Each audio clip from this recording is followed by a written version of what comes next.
মানুষ বড় অদ্ভুত জাত, মানুষ হয়ে মানুষকে করে শোষণ, আর পরিবেশ করে দূষণ। শোষণকারীরা ধরা পড়ছে ঠিকই, পাচ্ছে অনেক সাজা। অন্যদিকে দূষণকারীরা প্রতিনিয়ত দূষণ করে নিচ্ছে অনেক মজা। অনেকদিন ধরে ভিডিও করি না, হয় না কোনো ভিউ। আজাইরা কমিটির করে ভিডিও দেখতে আসে না কেউ।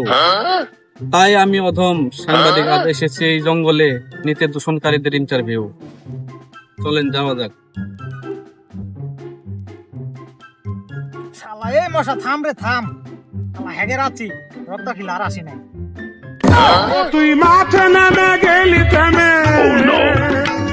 তুই মাঠে নামে গেলি থেমে তু বলে কে তুমি চাচা, ঝুলিয়ে পাশা, বসে বনে হাঁটতেছ আপন মনে।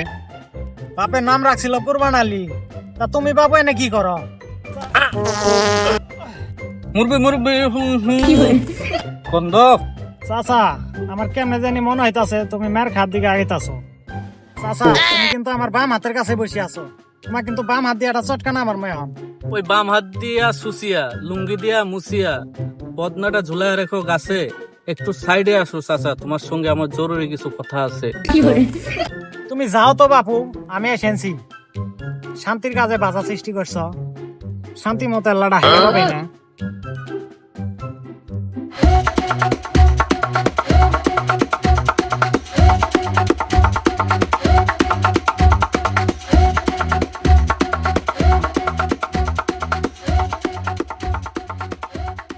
এই, তোমার মতো সাংবাদিক তো আমি কোনোদিন দেখি নাই।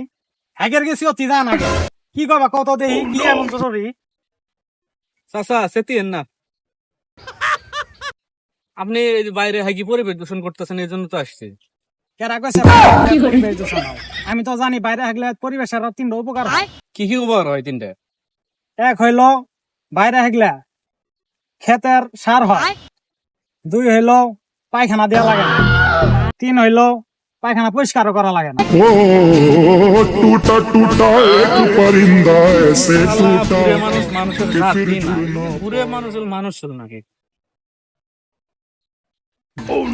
এই ভাস্তে মনে মনে কি কইলে এই তোমার ব্যাগের নাম কয়ে যাও, বিয়েলা তো তোমার ব্যাগ বিচার দিয়া নাকবো।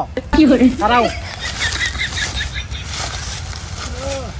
কোন পাগল ছাগলের ইন্টারভিউ নিতে আসলাম, যাই একটু ঘুরে আসি। জান আশেপাশে তো কেউ নেই, না জানি এগুলো বুঝো না। হ্যাঁ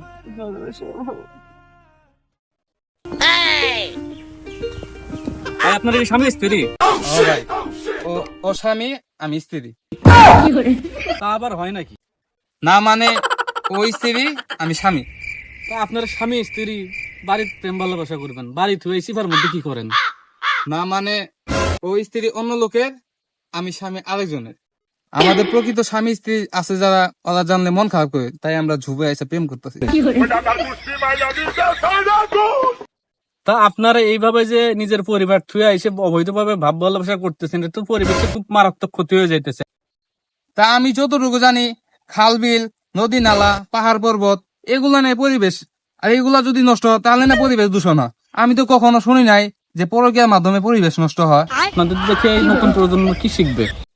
আমি তো কাউকে দেখাই না, দেখেন না আশেপাশে কেউ নাই, আর আমি তো বেশিরভাগ সময় রাতে আসি, কেউ দেখে না। সবই বুঝলাম, কিন্তু এই যে আপনারা এইভাবে অবৈধভাবে সম্পর্কটা করতেছেন, আপনার তো দুজনের পরিবার আছে, দুজনের পরিবারটা কি পরিমাণ ক্ষতিগ্রস্ত হইতেছে আপনার কোনো ধারণা আছে? বুঝেন এগুলা? না আমি তো ক্ষতিগ্রস্ত হিসাবে কোনো কিছু দেখতেছি না। আমার বউ আমি ভাবি ফিরলাম ওই দিনে, আমার বউ খুব খুশি, এত সুন্দর করে তোহারে আন্দে, এত খুব মজা হ, আর উই আন দিলে ওরও তো তোহারি মজাই হ, ওর জামা খায় খুশি হ। আপনি খায় যে কি দেখবেন নাকি, খা যদি চান এবার আসিয়েন, যে টেস্ট হ। আমি তো কোনো ক্ষতিগ্রস্ত দেখছি না। এ ভাই, আপনারা চালায় যান, আমার ভুল হয়েছে, আমি মাফ চাই, ক্ষমা করে দিয়েন। যান যান, প্রেম করিও শান্তি নেই, চলো।